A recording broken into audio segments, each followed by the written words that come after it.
Évangile selon Matthieu chapitre 22. Premier paragraphe, versets 1 à 14. Et Jésus, répondant, leur parla encore en parabole, disant: Le royaume des cieux a été fait semblable à un roi qui fit des noces pour son fils, et envoya ses esclaves pour convier ceux qui étaient invités aux noces, et ils ne voulurent pas venir. Il envoya encore d'autres esclaves, disant: Dites aux conviés: Voici, j'ai apprêté mon dîner, mes taureaux et mes bêtes grasses sont tués, et tout est prêt. Venez aux noces. Mais eux, n'en ayant pas tenu compte, s'en allèrent, l'un à son champ et un autre à son trafic, et les autres, s'étant saisis de ses esclaves, les outragèrent et les tuèrent. Et le roi, l'ayant entendu, en fut irrité, et ayant envoyé ses troupes, il fit périr ces meurtriers-là et brûla leur ville. Alors il dit à ses esclaves: Les noces sont prêtes, mais les conviés n'en étaient pas dignes. Allez donc dans les carrefours des chemins, et autant de gens que vous trouverez, conviez-les aux noces. Et ces esclaves-là, étant sortis, s'en allèrent par les chemins, et assemblèrent tous ceux qu'ils trouvèrent, tant mauvais que bons, et la salle des noces fut remplie de gens qui étaient à table. Et le roi, étant entré pour voir ceux qui étaient à table, aperçut là un homme qui n'était pas vêtu d'une robe de noces. Et il lui dit: Ami, comment es-tu entré ici sans avoir une robe de noces? Et il eut la bouche fermée. Alors le roi dit au serviteur: Liez-le pieds et mains, emportez-le et jetez-le dans les ténèbres de dehors. Là seront les pleurs et les grincements de dents. Car il y a beaucoup d'appelés, mais peu d'élus. Deuxième paragraphe, versets 15 à 22. Alors les pharisiens vinrent et tinrent conseil pour l'enlacer dans ses paroles. Et ils lui envoient leurs disciples avec les Hérodiens, disant: Maître, nous savons que tu es vrai, et que tu enseignes la voie de Dieu en vérité, et que tu ne t'embarrasses de personne, car tu ne regardes pas à l'apparence des hommes. Dis-nous donc, que t'en semble? Est-il permis de payer le tribut à César, ou non? Et Jésus, connaissant leur méchanceté, dit: Pourquoi me tentez-vous, hypocrite? Montrez-moi la monnaie du tribut. Et ils lui apportèrent un denier. Et il leur dit: De qui est cette image et cette inscription? Ils lui disent: De César.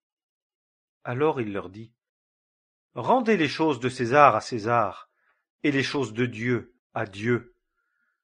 Et l'ayant entendu, ils furent étonnés, et le laissant, ils s'en allèrent.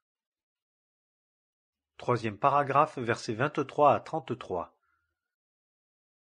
En ce jour-là, des Sadducéens qui disent qu'il n'y a pas de résurrection vinrent à lui et l'interrogèrent, disant: Maître, Moïse dit: Si quelqu'un meurt n'ayant pas d'enfant, son frère épousera sa femme et suscitera de la postérité à son frère.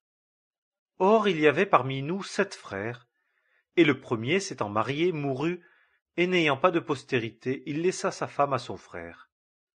De la même manière le second aussi, et le troisième, jusqu'au 7e.